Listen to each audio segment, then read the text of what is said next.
তৃষা রায়, আমি জগন্নাথ বিশ্ববিদ্যালয়ের একজন শিক্ষার্থী। তো আজকে উল্টো রথ হচ্ছে আর আমরা আজকে সবাই দেখতে এসেছি। বিষয়টা খুব ভাল লাগছে, বিশেষ করে জগন্নাথ বিষয় করে খুবই ভালো লাগছে বিষয়টা যে সবাই মিলে আমরা এসেছি দেখতে। শুধু আমরা হিন্দুরা নয়, মুসলিমরা অনেক ফ্রেন্ড আমরা এসেছি দেখতে।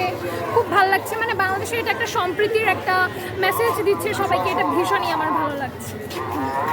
আজকে তো অনেক বড় একটা আপনাদের প্রোগ্রাম, উৎসব, তো নিরাপত্তাটা কেমন লাগছে মনে করেন?